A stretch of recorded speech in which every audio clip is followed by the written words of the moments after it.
Bom dia a todos e todas, eu sou a Amable Silva, Relações com Investidores da CBA. Sejam muito bem-vindos à nossa videoconferência referente aos resultados do terceiro trimestre de 2021. Estão presentes hoje conosco o Ricardo Carvalho, CEO da companhia, e Luciano Alves, CFO, diretor de Relações com Investidores da companhia. Informamos que esse evento está sendo gravado e que todos os participantes estão apenas como ouvintes durante a apresentação. Em seguida, iniciaremos a sessão de perguntas e respostas, quando os participantes poderão enviar suas perguntas pelo chat ou levantar a mão pelo Zoom, que abriremos o áudio para que possam fazer suas perguntas diretamente ao Ricardo e ao Luciano. A apresentação deste evento está disponível no site de Relações com Investidores da CBA, onde também será disponibilizada a gravação do evento após o seu encerramento. Antes de prosseguir, gostaria de esclarecer que algumas das afirmações aqui contidas são meras expectativas ou tendências e se baseiam nas hipóteses e perspectivas atuais da administração da companhia, podendo haver variações materiais entre os resultados, performance e eventos futuros, não se constituindo em projeções. Os resultados reais, desempenho e eventos podem diferir significativamente daqueles expressos ou implicados por essas afirmações, como resultados de diversos fatores, tais como condições gerais e econômicas no Brasil e outros países, níveis de taxa de juros e de câmbio, medidas protecionistas, mudanças em leis e regulamentos e fatores competitivos gerais, em base global, regional ou nacional. Agora, eu gostaria de passar a palavra ao Ricardo Carvalho, que irá comentar os principais destaques do terceiro trimestre de 2021. Por favor, Ricardo, pode prosseguir. Obrigado, Amable. Bom dia a todos e todas. Gostaria de começar agradecendo a participação de vocês na nossa videoconferência de resultados. O terceiro trimestre de 2021 foi repleto de destaques e transações importantes para a CBA, além de uma ótima performance dos nossos principais indicadores financeiros. Sustentado por dinâmicas favoráveis do mercado do alumínio, o preço da LME ganhou impulso relevante durante esse trimestre, atingindo $2.648 por tonelada, um valor 55% maior que a média do terceiro trimestre de 2020, o que contribuiu para uma receita líquida recorde no terceiro trimestre deste ano, com um aumento de 55% em relação ao terceiro trimestre de 2020. A receita líquida do negócio alumínio também apresentou forte crescimento, de 58% em relação ao terceiro trimestre de 2020, evidenciando os fundamentos positivos do mercado e impulsionada pelo volume de vendas de 124 mil toneladas. Tivemos forte melhora no EBITDA ajustado, de R$340 milhões, 97% maior em relação ao terceiro trimestre de 2020, e margem EBITDA ajustada de 14%. Nesse trimestre, demos continuidade na expressiva redução da alavancagem para 1,9 vezes, deixando a companhia com uma alavancagem ainda mais confortável que no trimestre passado. Além dos resultados financeiros, tivemos outros importantes acontecimentos. A CBA foi reconhecida através do Prêmio Valor e Inovação, se posicionou entre as 5 empresas mais inovadoras do setor de mineração e metalurgia e siderurgia. Esse reconhecimento foi resultado dos avanços nos projetos e iniciativas de inovação e coengenharia que estão presentes no dia a dia dos nossos negócios, fazendo parte de um dos pilares da nossa estratégia. Outro importante destaque foi a entrada da CBA em um novo segmento de mercado, com a aquisição de 80% da Alux do Brasil, um dos principais fornecedores de ligas secundárias do país. Essa transação, além de ampliar nossa capacidade produtiva de alumínio reciclado, permite que atuemos com maior relevância nesse mercado, dentro da nossa estratégia em crescer em reciclagem. Nesse trimestre, também concluímos a contratação de uma linha verde de crédito rotativo no montante de $100 milhões, que está alinhado ao indicador de emissões de gás de efeito estufa, o que prevê reduções anuais das emissões de CO2 até 2025, em linha com a nossa estratégia ESG. Outra aquisição relevante é a dos ativos de autoprodução de energia eólica Ventos de Santo Anselmo e Ventos de Santo Isidoro nesse trimestre, com investimento de aproximadamente R$60 milhões e início previsto para 2023.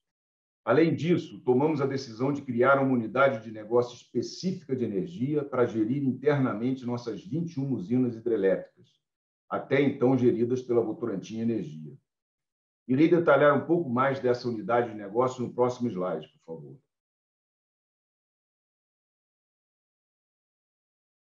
Dada a importância que a energia tem para a CBA e suas operações, acabamos de fazer um movimento para assumir a administração desses ativos, criando essa unidade de negócio específica de energia. Nós temos 21 ativos de geração localizados nas regiões Sul, Sudeste e Centro-Oeste do Brasil, que totalizam 1,4 gigawatt de capacidade instalada de produção. Desses, 0,6 gigawatts são operados pela CBA e 0,8 gigawatts serão de participações nossas, na verdade, são de participações nossas em consórcio. E é importante ressaltar o que irá mudar com essa nova unidade. Temos 3 áreas de atuação principais. A primeira é a gestão das usinas, ou seja, a gestão da operação e manutenção das usinas passarão a ser operadas pela CBA, com foco no controle e monitoramento da operação, além da gestão do orçamento. Também atuaremos na gestão do balanço energético, que é o planejamento da nossa necessidade energética, com foco na comercialização de excedentes de energia e representação na Câmara de Comercialização de Energia. O terceiro pilar de atuação é a gestão de ativos de consórcios e holdings de energia, que é a gestão das participações que nós temos em algumas geradoras de energia, como participação nos conselhos, comitês e consórcios. É importante dizer que esse processo de transição terá como prioridade a segurança operacional, a manutenção da qualidade dos serviços e a garantia de que não haverá impacto nos atuais contratos de energia já firmados. Além disso, esse movimento reforça o posicionamento da CBA como autoprodutora de energia. Agora eu passo a palavra para o Luciano, diretor financeiro de Relações com Investidores, que irá detalhar um pouco mais o cenário de mercado e resultados da CBA. Por favor, Luciano.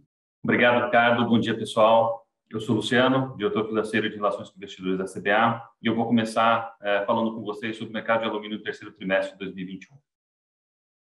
A demanda de alumínio global cresceu 6,8% em relação ao mesmo período de 2020, nesse último trimestre.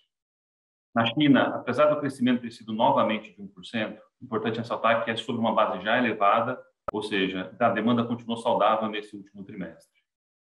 Em relação à oferta, os cortes de produção na China aumentaram devido à restrição na geração de energia e a China está enfrentando uma crise energética, como o Brasil, não só pelas secas ocorridas, mas também pela escassez de carvão para abastecimento das termoelétricas.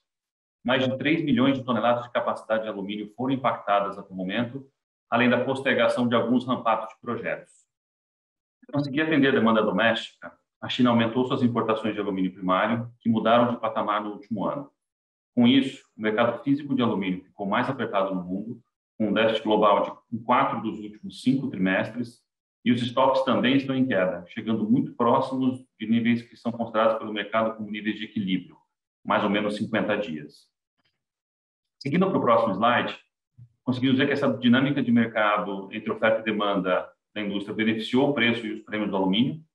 A inflação de custos na cadeia, especialmente energia e alumina, também tem oferecido suporte ao preço. Essa inflação, em conjunto com os cortes crescentes de produção na China, são os principais fatores que têm favorecido a LME, superando os riscos pontuais relacionados à demanda, como a falta de chips semicondutores e antiligas. Em relação aos prêmios, a reposição dos estoques e o aumento dos custos logísticos foram os principais drivers que contribuíram com a alta em diversos mercados, com destaque para os grandes centros consumidores como Estados Unidos e Europa. No Brasil, temos a mesma dinâmica. Seguindo para o próximo slide, ainda sobre o aumento de custo da indústria, nós temos alguns exemplos interessantes para mostrar. A referência de preço de alumínio na Austrália cresceu 19% nos últimos trimestres e na China 28%. No caso da energia, o aumento do preço de energia gerada com carvão térmico nas termoelétricas foi mais de 70% na China e impactou principalmente esse país e também os produtores asiáticos.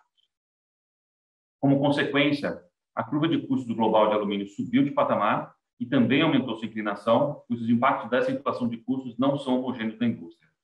Operações mais integradas, como é o caso da CBA, tendem a ter um impacto menor nas operações e operações menos integradas, que compram a maior parte desses insumos, tendem a ser mais impactados por essa inflação de custos. Mesmo nesse cenário, a CBA manteve seu posicionamento no primeiro quartil da curva de custos, beneficiada por essa integração para alumina e energia. Apesar da pressão inflacionária, as margens da indústria se mantêm saudáveis, especialmente fora da China, pois a alta dos preços foi maior do que o aumento dos custos da indústria. Vamos agora para o próximo tópico da apresentação, onde eu vou falar para vocês sobre o desempenho operacional e financeiro da CBA no terceiro trimestre de 2021. Começando pelo slide 8, o volume de vendas de alumínio da CBA aumentou 1.000 toneladas entre o terceiro trimestre de 2020 e o terceiro trimestre de 2021, fechando esse trimestre com 124.000 toneladas vendidas. A demanda de alumínio transformado no terceiro trimestre de 2021 cresceu em relação ao mesmo período do ano anterior, com destaque para os segmentos de transportes e construção civil. Nesse contexto de mercado, o volume de vendas de produtos transformados da CBA cresceu 10% no terceiro TRI, comparado ao terceiro trimestre de 2020, influenciado pelo aumento de 23% no volume vendido de chapas e 28% no volume vendido de perfis estudados, principalmente para os setores de transportes pesados, implementos, rodoviários e construção civil.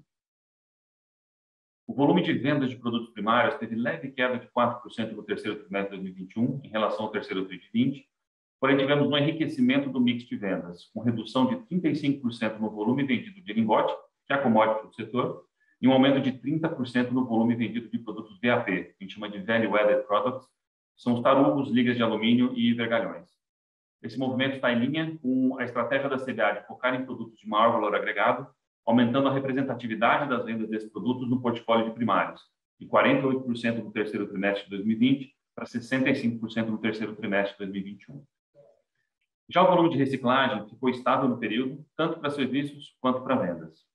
Importante destacar que no acumulado dos 9 meses de 2021, as vendas totais da CBA aumentaram 12% em relação aos 9 meses de 2020, com crescimento em todos os segmentos de negócio, incluindo o trading de lingote, que é a estratégia de importação de lingote para revenda no mercado local, esse aumento é de 22%.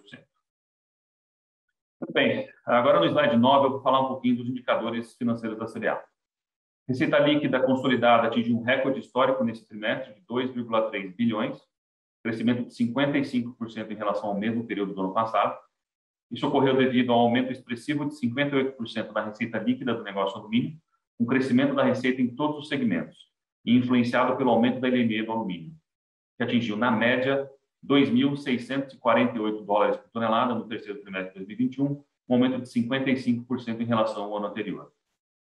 Outro fator que contribuiu para a receita recorde foi o aumento de 159% da receita de outros segmentos no trimestre, em função do maior volume de venda de trading de lingote, além do aumento do volume vendido de alumina. É uma atividade de trading de take de alumina que nós temos da Alunorte.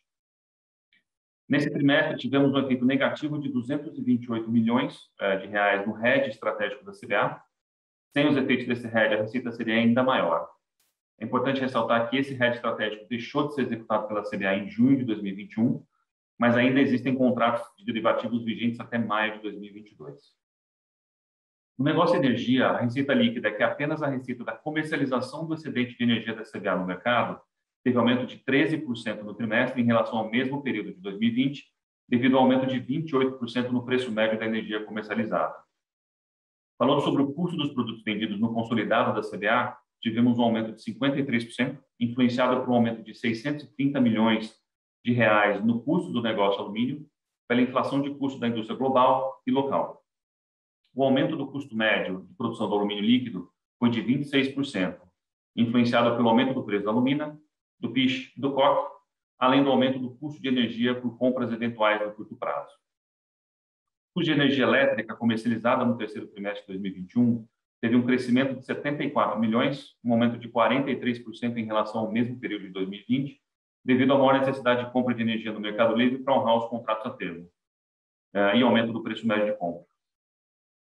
Essa necessidade de compra foi resultado do aumento do consumo de energia na produção de alumínio, em mais ou menos 37 megawatts médios, aliado à menor geração de energia nas usinas, em mais ou menos 55 megawatts médios, devido à crise hídrica e quando comparamos isso com o terceiro trimestre de 2021, com o mesmo período de 2020. Falando de EBITDA ajustado, tivemos um crescimento expressivo de 155 milhões no terceiro trimestre, comparado ao terceiro trimestre de 2020, impulsionado pela melhora no resultado do negócio alumínio, principalmente pelo aumento dos preços de venda praticados. O fator que prejudicou o EBITDA no período foi o efeito negativo do hedge estratégico, devido principalmente ao reflexo do aumento da LME no período em relação aos preços contratados.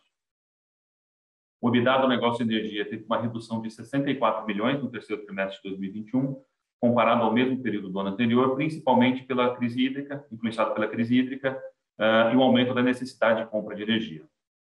Nesse contexto, tivemos uma redução de 91% no prejuízo líquido no terceiro trimestre de 2021, quando comparado ao terceiro tri de 2020, principalmente pelo aumento da receita líquida no período, que foi superior ao aumento do custo dos produtos vendidos. Outro fator foi o aumento dos outros resultados operacionais, com efeito positivo na marcação ao mercado dos contratos futuros de energia, além do efeito positivo na reversão parcial do impairment do negócio líquido em 2021. Muito bem, seguindo para o próximo slide, slide 10, vou falar dos nossos investimentos. No terceiro trimestre de 2021, investimos aproximadamente 128 milhões de reais, um volume já esperado e com um ritmo mais acelerado de investimentos natural até o final do ano. Uma parcela desses investimentos está relacionada aos projetos de crescimento e modernização da CBA divulgados no IPO e aliados com a nossa estratégia.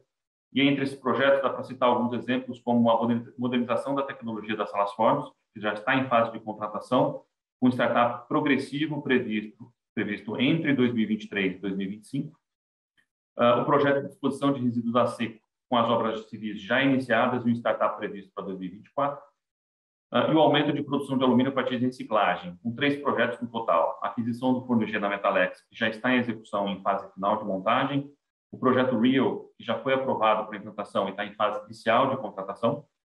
E, por fim, o aumento da reciclagem da Metalex, que é um projeto adicional que está em fase de FEL 3. No próximo slide, eu vou falar do nosso fluxo de caixa livre. Tivemos uma forte geração de caixa, considerando a captação de recursos do IPO e a melhora na margem do negócio alumínio no trimestre. Contando a captação de 657 milhões de reais do IPO, ainda assim tivemos uma geração de caixa positiva, um desinvestimento no capital de giro, principalmente pela compensação de créditos fiscais com o aumento do faturamento no trimestre. Tivemos alguns impactos pontuais nesse trimestre, como a crise hídrica e a redução no total de operações de risco sacado na CBA. Reduzimos o prazo de pagamento da compra de metal, que era de 360 dias em 2020, no contexto da pandemia, e reduzimos para 90 a 120 dias em 2021, que estão mais alinhados ao ciclo de conversão de caixa dessas operações. Houve ainda aumento em contas a receber, em decorrência do maior faturamento no período, com estabilidade no prazo médio de recebimento. No caso dos estoques, tivemos aumento nos estoques de produtos semi-acabados e insumos, para conseguirmos atender o mercado mais aquecido aqui no Brasil e contornar eventuais dificuldades futuras pelos gargalos logísticos que temos hoje no mundo. Esse aumento foi parcialmente compensado pela redução dos estoques de produtos acabados, reflexo da maior demanda no mercado interno. Por fim, destaco que o impacto negativo no fluxo de caixa direto do hedge estratégico neste trimestre foi de 180 milhões de reais, o que demonstra um potencial aumento na geração de caixa operacional após o vencimento desses instrumentos derivativos no futuro. Bem, pessoal, no slide 12 vou falar do perfil de endividamento da CBA. A dívida da CBA continua majoritariamente denominada em dólar, 97%, incluindo o contrato de swap do financiamento junto ao BNDES de taxa IPCA em reais para a taxa fixa em dólar, como podemos ver nesse primeiro gráfico acima à esquerda.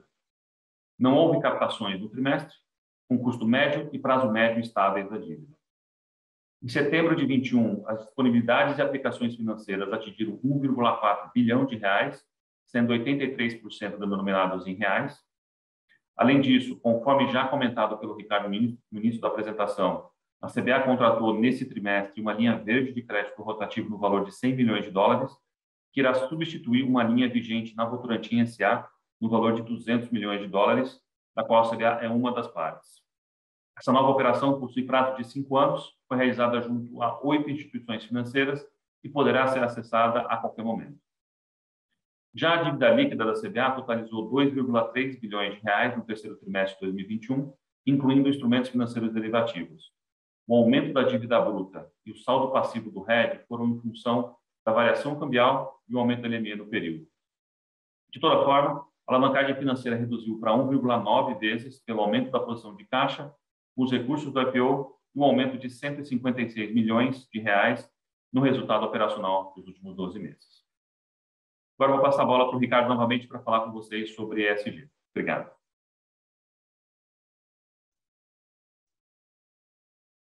Obrigado, Luciano. Agora é com grande satisfação que vou falar do tema ESG. A estratégia ESG da CBA, que chamamos de ESG 2030, tem uma agenda institucionalizada e de longa data, com programas bem estruturados e com alto nível de comprometimento de toda a empresa. O principal objetivo é garantir a oferta de alumínio de baixo carbono e soluções sustentáveis aos problemas do mundo até 2030. Para isso, nesse trimestre, demos seguimento aos projetos de iniciativa nos pilares ambiental, social e de governança. Indo para o slide 14, as nossas iniciativas para redução de impactos ao meio ambiente vão desde a mineração até a fabricação do alumínio sustentável, com contínuos investimentos em inovação tecnológica.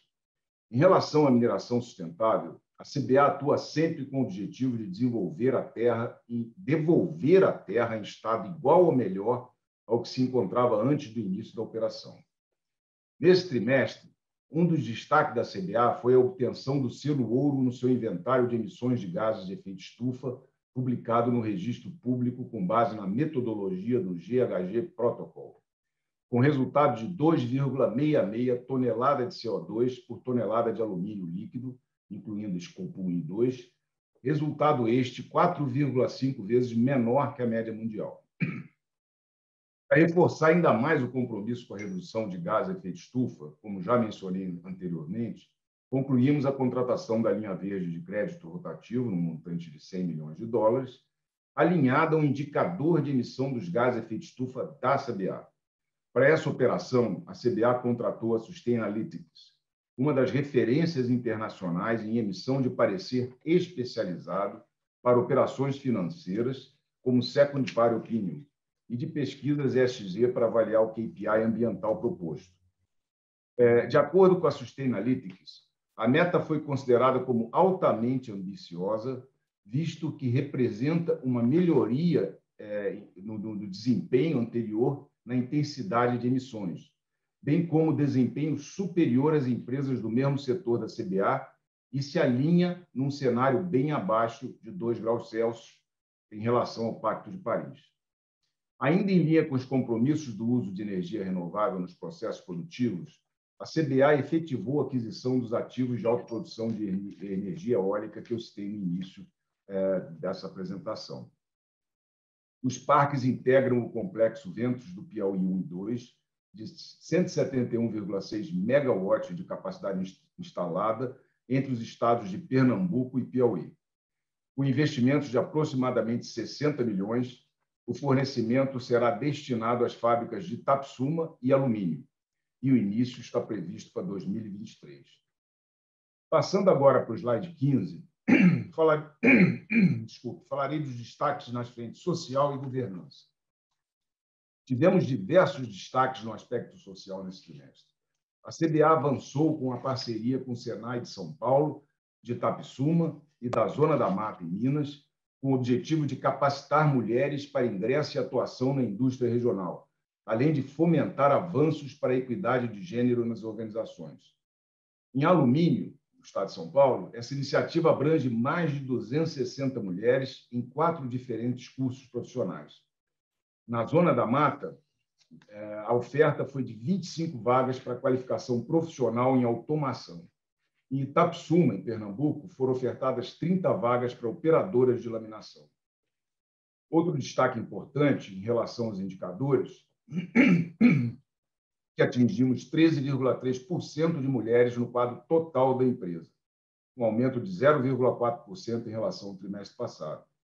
Vale ressaltar que, em 2018, quando iniciamos o processo de amadurecimento da prática da diversidade na CBA, havia 7,4% de mulheres.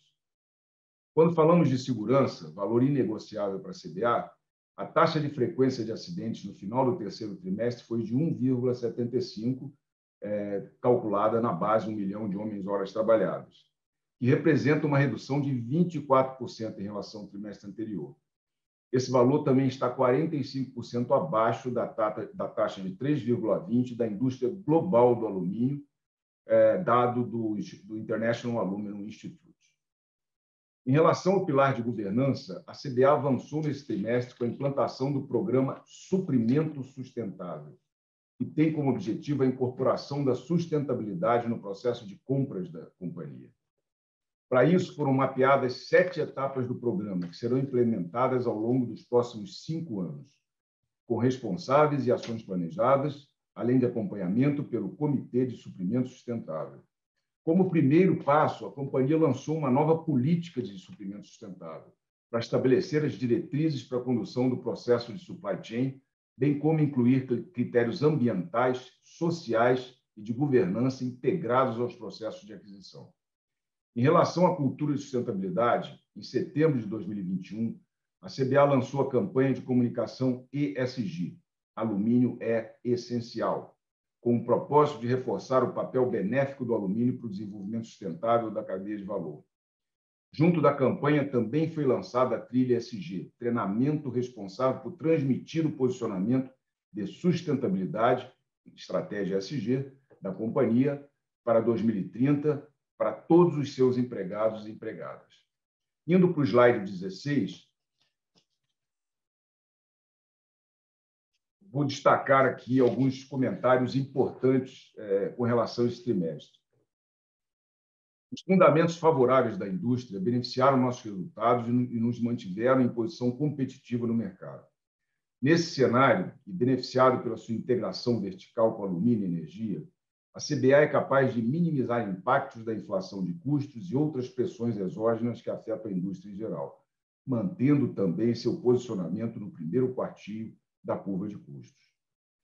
Vimos que a demanda de alumínio no mercado brasileiro continua aquecida e em crescimento, o que impulsionou nosso volume de vendas nesse trimestre, principalmente dos produtos transformados e produtos de valor agregado em primários, em linha com a nossa estratégia.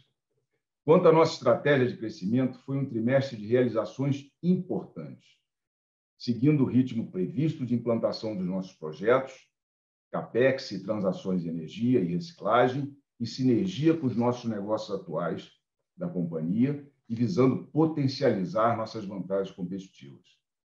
Por fim, seguimos trabalhando na nossa estratégia ESG, aprofundando os compromissos de longo prazo e sendo protagonistas na indústria do alumínio. Obrigado pela atenção de todos vocês ao longo da apresentação e agora eu passo a palavra para a Amabile, que irá mediar a sessão de perguntas e respostas. Amabile, por favor, pode prosseguir. Obrigada, Ricardo.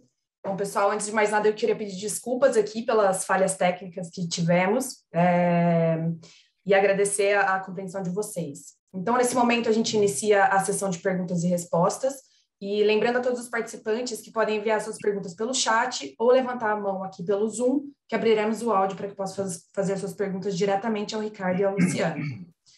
E já temos aqui uma pergunta. A primeira pergunta vem do Caio Grener, do BTG Pactual. Por favor, Caio, pode prosseguir. Oi, pessoal. Bom dia, obrigado. Duas perguntas do meu lado. A primeira sobre os prêmios de vocês. Acho que isso foi uma surpresa muito positiva no trimestre, né? A gente viu os prêmios subindo bastante no Tri a Tri, acho que parte em linha do que a gente tem acompanhado nos índices internacionais, mas acho que também teve uma outra parte que foi referente a uma melhoria de mix que vocês conseguiram entregar. Então, eu queria ouvir um pouco de vocês, como que vocês enxergaram essa melhoria de prêmios, como que vocês enxergaram esses impactos por mix e por melhoria de índice internacional dentro da unidade de downstream, dentro de primários, de novo, levando em consideração o quanto vocês têm de contratos de mais longo prazo, o quanto vocês vendem spot em cada unidade, isso ajudaria a gente, e como que vocês estão enxergando essa dinâmica para frente. Se vocês puderem comentar um pouco sobre percepções dos índices internacionais e sobre o prêmio no mercado brasileiro também para os próximos trimestres, ajuda a gente bastante. Minha segunda pergunta sobre a aquisição da Lux. Foi interessante que vocês anunciaram uma entrada num novo segmento, pagando um preço baixo, né? Pagando um ticket competitivo. Nas nossas contas, vocês pagaram um múltiplo de mais ou menos 2,5 vezes EBITDA, pré-sinergias, né? Então, mas apesar do ticket baixo, a gente queria entender um pouco mais o racional estratégico dessa aquisição. A parte ESG, acho que está clara, vocês vêm se posicionando de maneira bem clara, que querem ser cada vez mais uma produtora de alumínio de baixos níveis de emissão, e essa aquisição ela vai nesse sentido, nessa direção, mas eu queria entender quanto que vocês estão esperando de sinergias dessa aquisição. E se vocês não estiverem prontos para falar um valor, quantificar um pouco para a gente, se vocês puderem abrir um pouco mais o lado qualitativo, se vocês enxergam sinergias relevantes da parte na parte operacional, em termos de custos, ou se é mais na parte comercial. Enfim, queria ouvir um pouco de vocês sobre esses dois assuntos. Obrigado, pessoal. Obrigado, Caio. Tudo bem? Obrigado pelas perguntas. Bom, falando primeiro de prêmios, tá? Realmente, talvez o maior impacto que nós tivemos nesse trimestre tenha a ver com o mix de vendas, tá? Então, nós vendemos mais transformados e também vendemos dentro de primários mais os VAPs, né? Os Value Added Products, que é basicamente o tarugo, o vergalhão e as ligas os lingotes de liga, né? Que normalmente tem prêmios mais altos, né? Então, a melhoria do prêmio vem por aí. A gente assim tem uma perspectiva boa do mercado brasileiro. O mercado brasileiro segue demandando, tá? Então, pelos dados da Abal, no primeiro semestre, o crescimento foi bastante relevante, mas a gente vê o mercado bastante ainda aquecido, especialmente construção civil e transportes, tá? Falando no geral, que você perguntou vamos dizer, do panorama de prêmios, acho que a gente comentou um pouco sobre isso no contexto do IPO. A gente aqui tem duas referências principais, né, Estados Unidos e Europa, né, o prêmio Midwest nos Estados Unidos e o prêmio Rotterdam na Europa.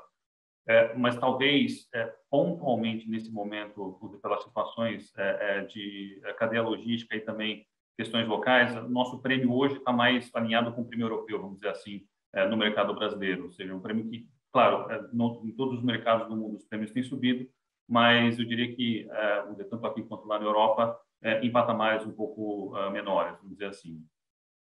Falando da Lux, acho que é super importante e interessante comentar. A gente divulgou algumas informações, mas acho que eu vou comentar um pouco mais em detalhes, que uma aquisição bem estratégica para nós, tá? A gente já vem conversando com eles há bastante tempo.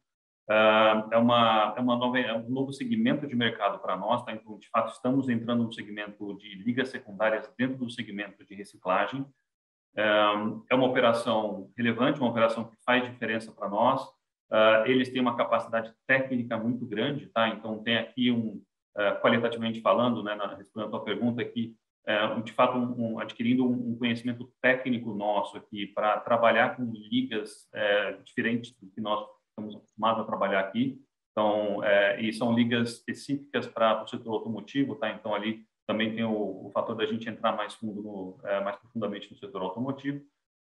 Em termos de sinergias, assim, nós ainda não temos tudo quantificado, cara, então não temos informação para divulgar, mas eu diria que elas são menos relevantes do que foram, por exemplo, com Itapsuma, que nós tivemos a aquisição no ano passado, tá? Aqui é mais uma operação independente, mais uma entrada nova no novo segmento.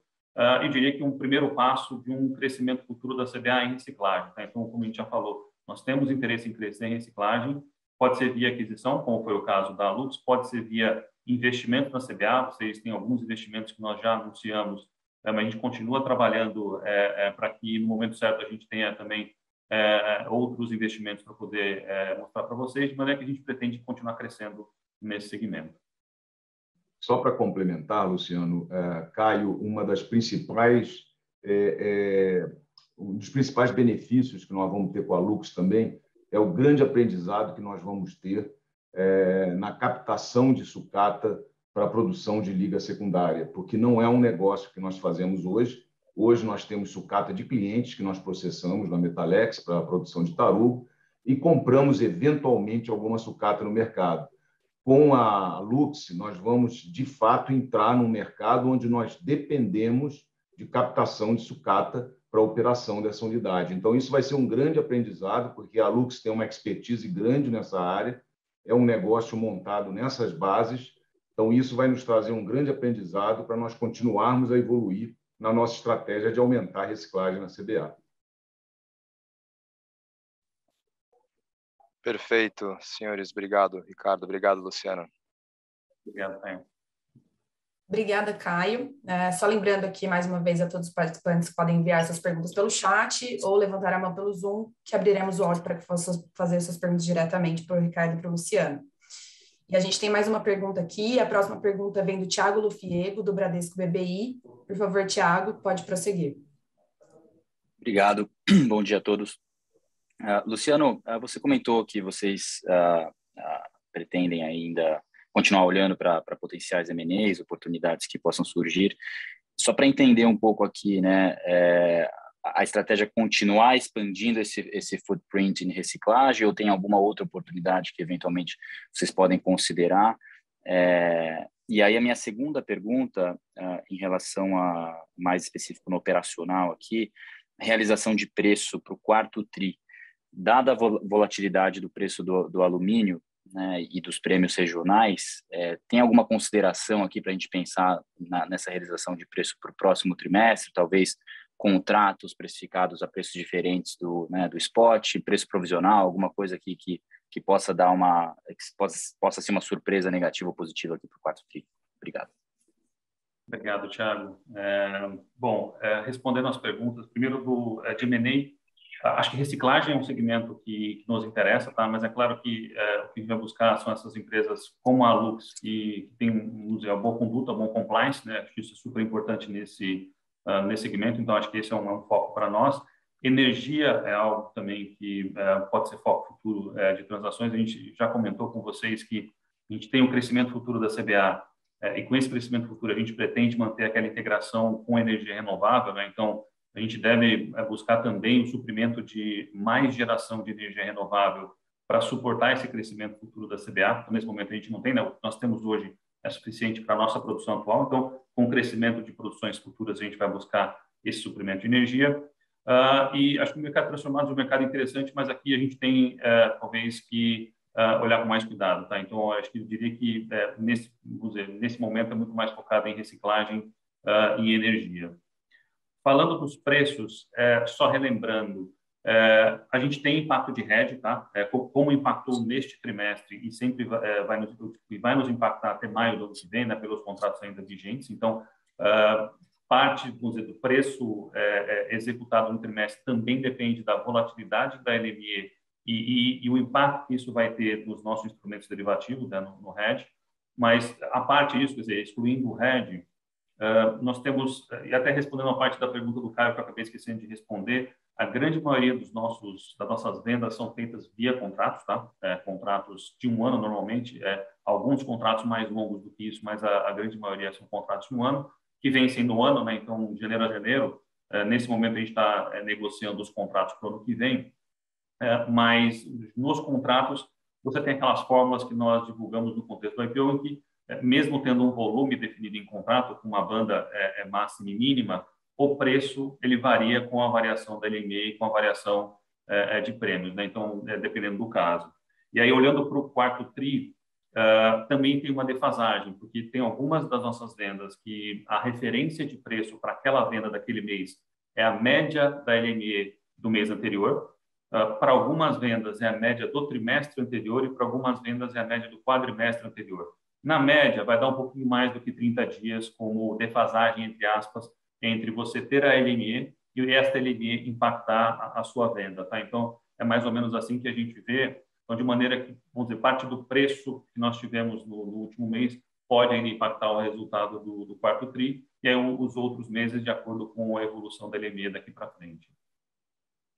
Perfeito, está claro. Luciano, se eu puder aproveitar aqui só uma terceira pergunta, não sei se vocês já comentaram, se já, peço desculpas aqui, mas sobre a Lux, vocês comentaram já qual que é o run rate de EBITDA da empresa hoje, margem, etc.? Tiago, ainda não. A gente pretende divulgar isso depois que a gente tiver a aprovação do CAD, por ser informação concorrencialmente sensível, tá? Mas a gente, no momento certo, divulga para vocês, tá? Tá, ok. Obrigado. Obrigada, Thiago, mais uma vez pela sua pergunta. E lembrando novamente aqui que para fazer suas perguntas vocês podem enviar pelo chat ou levantar a mão pelo Zoom. E temos aqui mais uma pergunta. A próxima pergunta vem do Alex Hacking, do Citi. Por favor, Alex, pode prosseguir.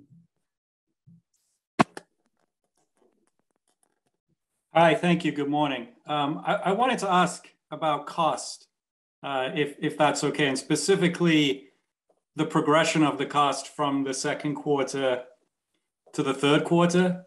The second quarter cost was 1.5, COGS was 1.5 billion. The third quarter COGS was 2 billion reais.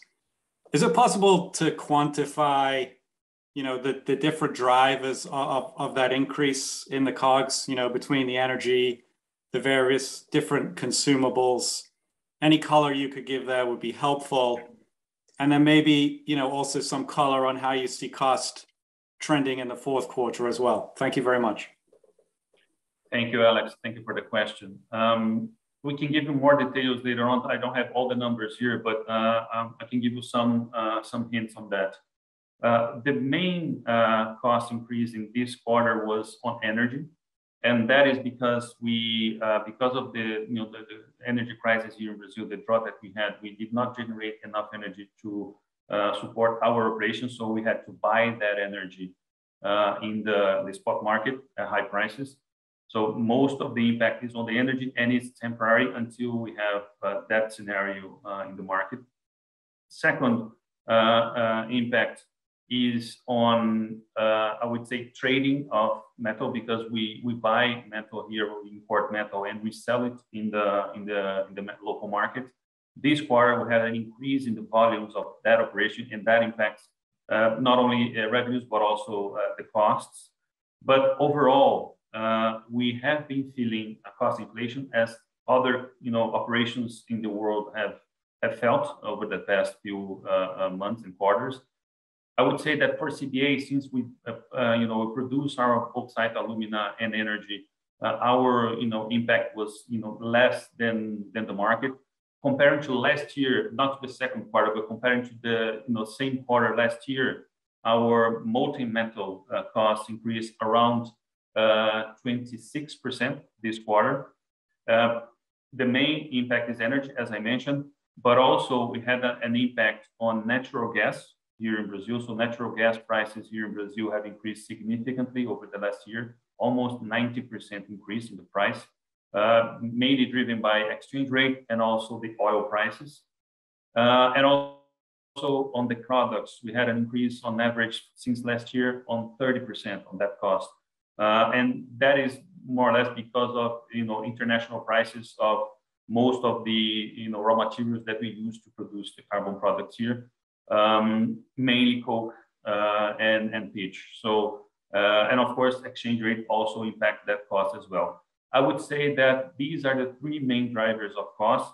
And again, the energy cost is something that we expect to reduce after we we don't have to buy more energy in the market. But some of these costs is just a cost inflation on the industry as a whole. And also you have to bear in mind that we also have a inflation here in Brazil that today is around 10%, the consumer inflation here. So it is always also one point to be reminding to the future. Thanks. And should we expect to see the energy costs declining in the fourth quarter? On a general terms, Alex, yes, because we still had some higher, prices in the market in October, but those prices for November and December have already declined. And also because it is rainy, it's the beginning of the rainy season now, from October to March or April next year. We also have an additional generation of energy from our own power plant. So yes, it should be the case in the fourth quarter. Okay, thank you.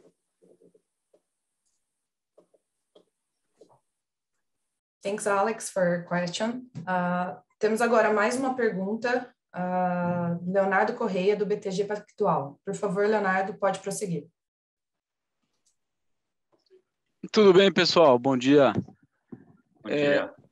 Eu queria explorar um pouco o mercado de alumínio, senhores. Assim, a gente está acompanhando uma volatilidade muito grande no preço, né? E realmente pegou de surpresa, né? Essa alta recente de 2.500 para cima de $3.000 por tonelada. E igualmente também essa correção recente. E fica claro, assim, lendo o noticiário e tentando entender o que está acontecendo, que o preço está muito correlacionado com o carvão, né? De certa forma, o alumínio está tradando com uma correlação altíssima e basicamente uma função de movimentos do carvão. Eu não sei se vocês têm alguma opinião, alguma ajuda para a gente, que realmente está um pouco confuso, né, a leitura. Tem alguma coisa a mais nesse mercado para a gente ficar atento, ou esse curtíssimo prazo realmente o alumínio vai continuar sendo uma derivada do carvão? É só isso, senhores. Obrigado. Obrigado, Leonardo.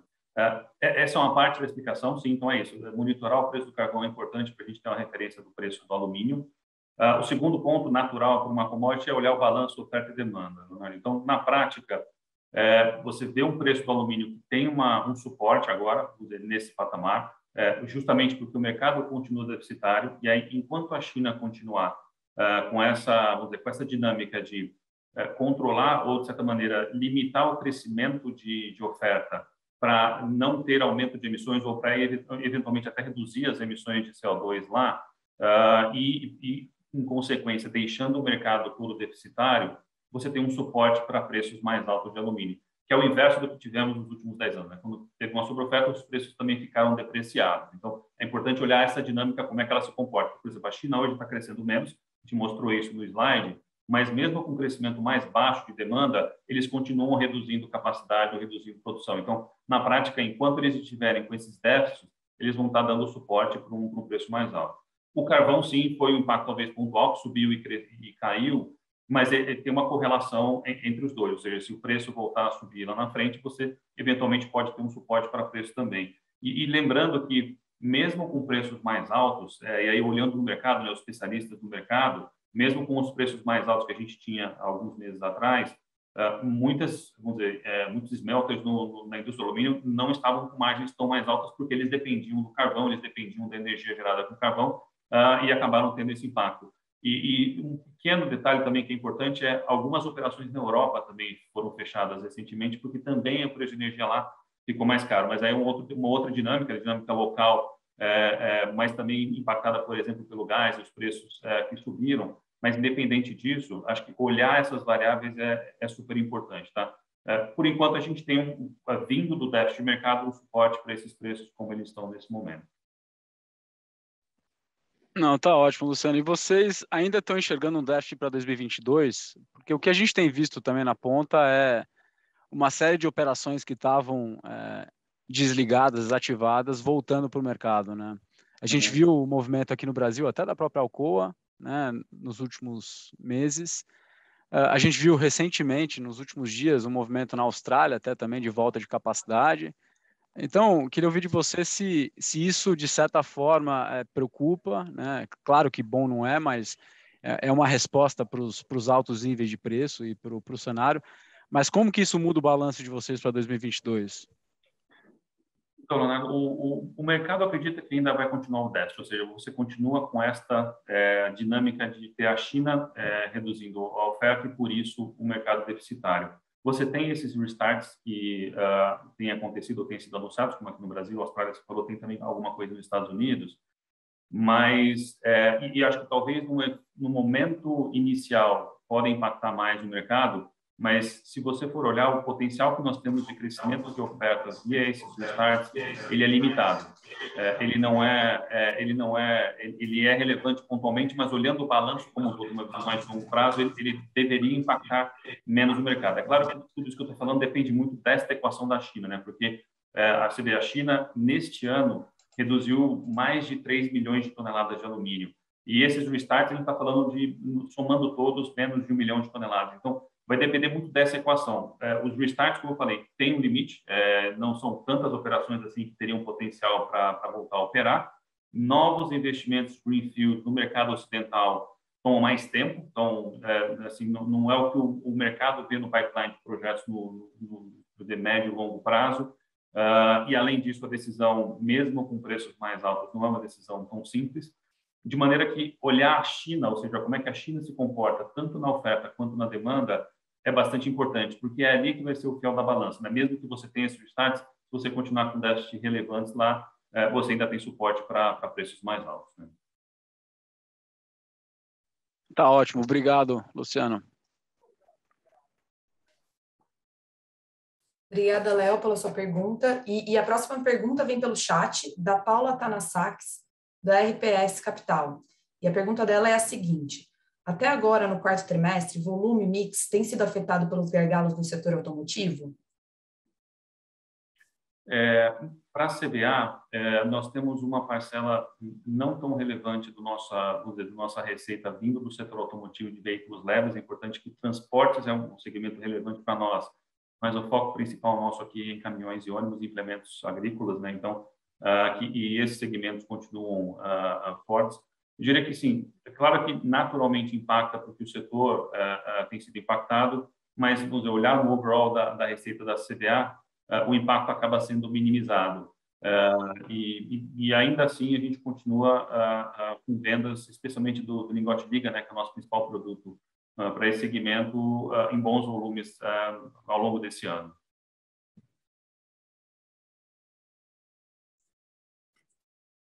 Bem, pessoal, não havendo mais perguntas, eu passo a palavra agora para o Ricardo Carvalho, que irá fazer as considerações finais. Obrigada a todos pela participação.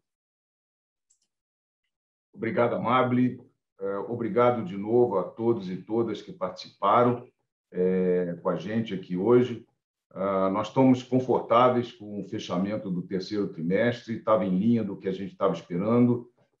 O mercado foi um resultado muito bom, o mercado nos ajudou bastante, evidentemente, mas a CBA continua sólida e consistente nas suas evoluções também, em termos de performance, em termos de investimentos, em termos da implantação dos projetos prometidos no IPO. Demos um passo importante na nossa estratégia de reciclagem com a aquisição da Lux. Continuamos dando passos importantes na nossa evolução de ESG, o que deixa a CBA totalmente aberta para possíveis upsides, seja de crédito de carbono, seja de prêmios, eventualmente, para alumínio verde. Então, temos impactos estruturais de inflação, alguns deles são gerais para o mercado, para todos os nossos concorrentes acontecem também. Alguns são específicos, como o caso da energia, pontualmente no Brasil, mas os específicos não serão recorrentes. Evidentemente, os impactos que são estruturais da indústria acontecem para todo mundo. Então, a nossa alavancagem está num nível bastante confortável. Como eu já falei, nossos projetos estão caminhando todos dentro do previsto. Estamos muito confortáveis em entregar tudo dentro dos cronogramas que nós prometemos no IPO. E vamos seguindo, continuando a nossa evolução. E agradeço a vocês por terem participado, agradeço de novo por terem participado. Estamos sempre disponíveis.